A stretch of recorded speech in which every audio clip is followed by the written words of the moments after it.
This guy, with a note in his hand, walks up to this fellow who's got a like a pretzel stand. He's selling pretzels and donuts. And he says, "This note is for you, sir." And the vendor says, "What is it?" He says, "Just read it." And he says, "Thank you," and he walks away. So the guy starts reading the note, and he's in the middle of a major street. There's a lot of sound, commotion. He's actually next to a bus. It's not a bus stop, but like a terminal. And so he has a certain degree of stress that comes with the environment. And as he reads the note, you see his face like soften, and then his eyes start glowing. Then he looks around in a shy way, like, is anyone is anyone seeing my emotions? And when he is done, he puts the note on the glass next to him, where he has the pretzels in the glass box. And, he's looking around, looking for customers. He has to get back to work, right? That was a beautiful note. We don't know what it is, but a couple of minutes later, he looks at the note again from afar and starts reading it again. And then he grabs it from the glass where he tucked it in and brings it closer to his eyes and reads it over and over. Then he puts it back and he's going about with his business. A few minutes later, one of the bus drivers, you can see from his outfit, like he works that terminal. He works there and he knows the vendor. He comes up to him and he kind of says, "Hi, how are you?" Stuff like that. And then they exchange a few words, and then he's like so, how can I say it? He's so much under the effect of this little note. He points it to his friend. And at this point, the other guy doesn't know what's going on, right? So, and he starts reading it. And the other guy is just listening. And he's so proud. You can see how proud he is. And the other fellow is nodding his head with, affirmations. What I saw was acceptance in his emotions, in his feelings. I saw appreciation. Maybe some validation, yes. But more importantly, I saw that the guy felt that at least some people, the people who wrote the note, could understand him, what he was going through. Then there's like a subtitle kind of thing on the bottom, and they tell you what's in the note. It was only, believe it or not, it was only one sentence, and not even that long. It said, "We know how hard you're trying." That's it. And the reason he kept looking at it and kept reading it And when you witness this, you know, you think that there's a lot written there. There wasn't. Just a few words.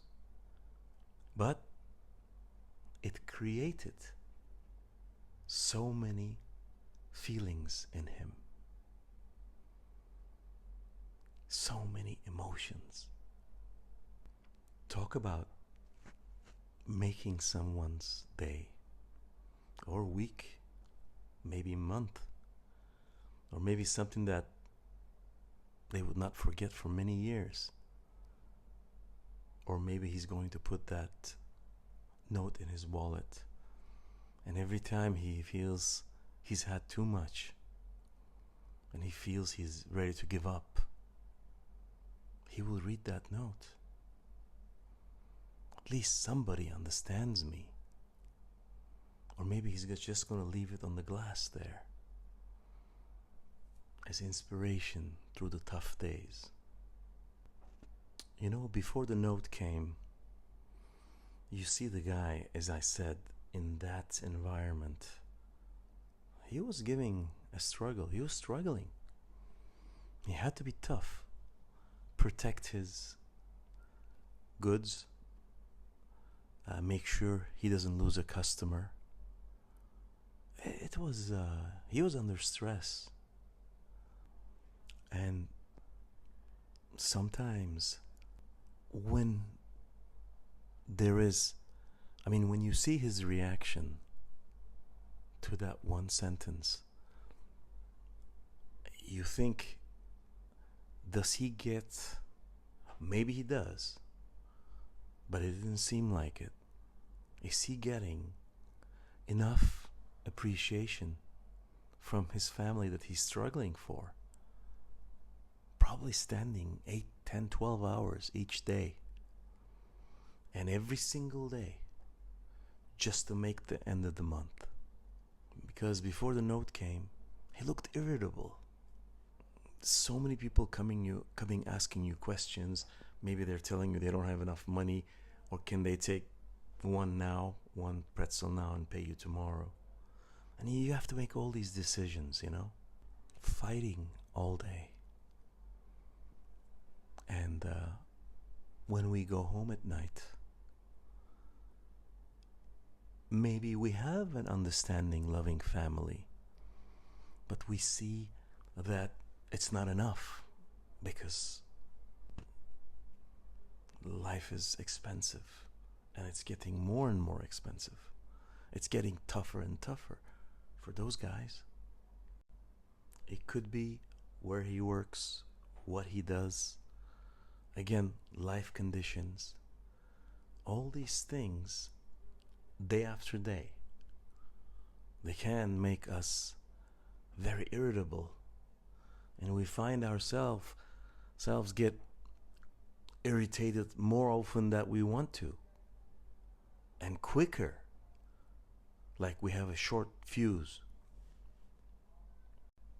So this guy is on a short fuse, and if his customers are understanding, he can handle it.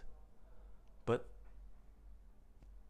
when he faces a customer who's not appreciative, who's rude, then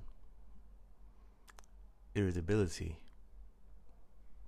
very quickly can switch to anger.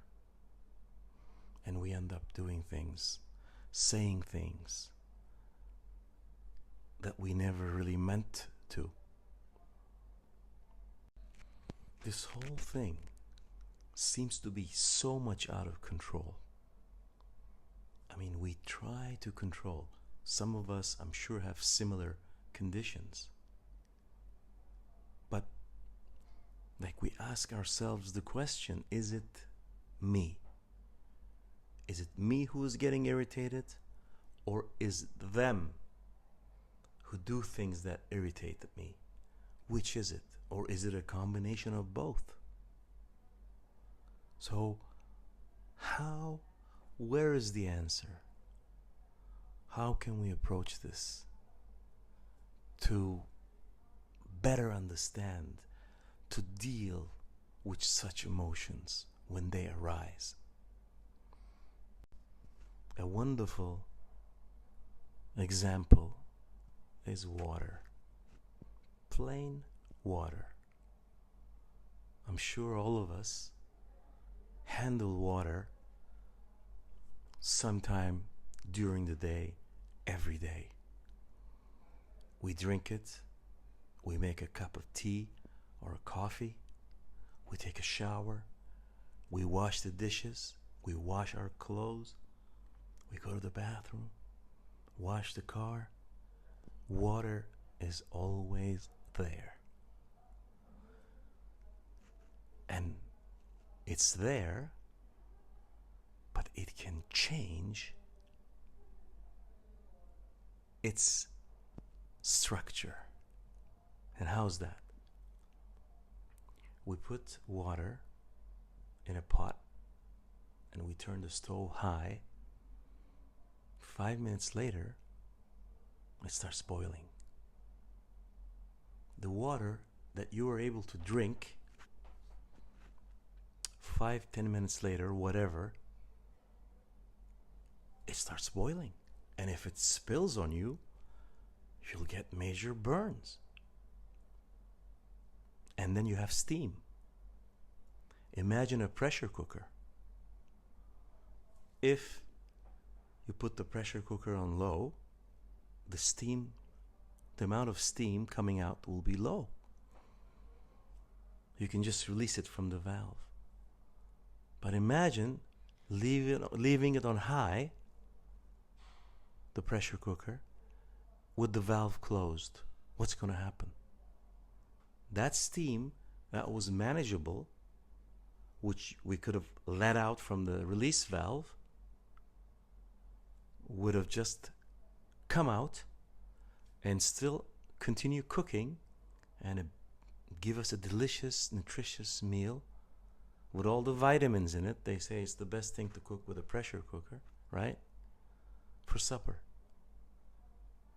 But let's say we didn't open the valve. We didn't let out the steam. What is it going to be? Or sooner or later it's going to explode like a hand grenade. And if we're next to it, it could really hurt us. So what's happening here? The same water, when it reaches boiling temperature, it can burn us. If we do not manage the steam, when it boils, it creates steam. It's evaporating, right? Titanic was powered by steam engines, I think. They were using coal and it was producing steam, I believe. Can you imagine that huge structure, that iron ship? Well, we know the steam age from the industrial time. And what about the other end of the spectrum? We take water, we put it in the freezer, and after a while, so many hours, it becomes ice, hard as a rock. Something that you could drink a few hours before, you no longer can drink it. Or think of snow and sledge. Think about going ice skating and you wipe out and you fall on the ice. How hard is that? So this element, the water element, that we deal with it every day and in front of our eyes, in its under normal average conditions, we can drink it, we heat it up a bit, we can make tea, coffee, we can cook with it, we can make ice for our drinks. But even this most friendly element, what like what Bruce Lee said, be like water, my friend. It takes the shape of the cup, it flows in a river, it will even smooth out the rocks and the stones with the sharpest edges. But if it's not managed, it's going to bust the dams, it's going to make this pressure cooker explode, burn our hand, freeze us to death. It is an amazing representation of a human being. Wouldn't you say so? When we're calm, when everything is going well, we joke, we chat, we have a good time. But when certain things happen, people say stuff, he or she says stuff at work or at school that kind of ticks you off, and you start getting annoyed. So we're at medium level on the stove, right? And then they continue, and we try to speak our point of view, and they're not responsive. They're even more rude. They can't handle to hear our side.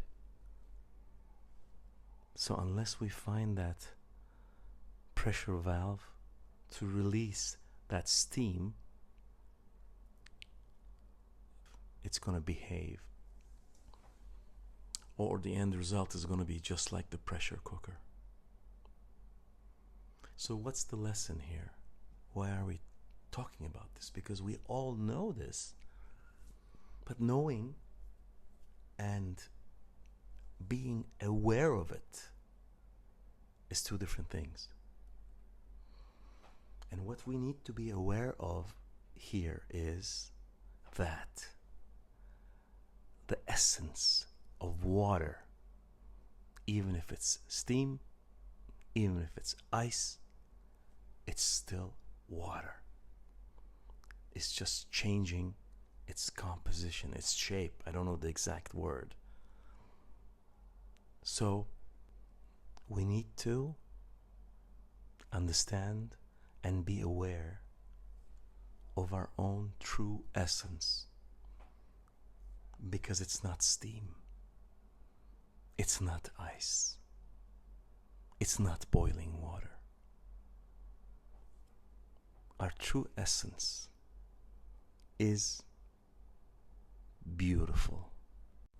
Now you might say, oh, come on, what kind of answer is that? Well, think about this. When you do something really kind, when you do some good in this world, something deep inside of you confirms that. It pulsates. It's very faint, but you know, because you know if you do something wrong, that same, I will say, essence will tell you you're doing the wrong thing. You know, you see in the news that this guy murdered a couple of people and he never got caught. Other people were punished, sent to jail. One of them died in jail without even committing the crime. It was his crime. And he just couldn't live with himself anymore. And 35 years later, the guy walks into the police station and he surrenders himself. And he admits his crime because he just can't live with himself anymore. He can't carry that anymore. So this is our true essence. As they say, the truth will set you free. The guy or the gal had to walk into that police station. And when he or she told the truth, he was free. There is nothing in this life that is more pure, more powerful than truth and integrity that comes with it. But it all has to do where you are. We don't want to get irritated all the time. We want to relax. Right? What is this constant irritation? Constantly judging everything. Getting angry. Nobody likes getting angry. We get angry so often that we think anger is a big part of us. Yes, we can get angry. But anger is water in steam state. It's not the essence of water. It's when water is under pressure or when it's heated to extreme temperatures. Anger is when water is locked up in a freezer and exposed to freezing conditions, freezing temperatures. So our goal, our aim, is to try to get to know our true essence, which is flowy, just like water, which is actually very pleasant, just like that note. Our essence is beautiful. We just need to reach it and then try to do more kind things. Let us do what we can, do our best to reach our truth, to find our essence. Who wants to be angry? This life is beautiful. Life is too short. We all want to enjoy it. Let's stick to our truth. And we will see that we will get a lot less irritated. And with that being, the anger will also subside. The rages will be a distant memory. Essence, water, truth. Truth is the essence.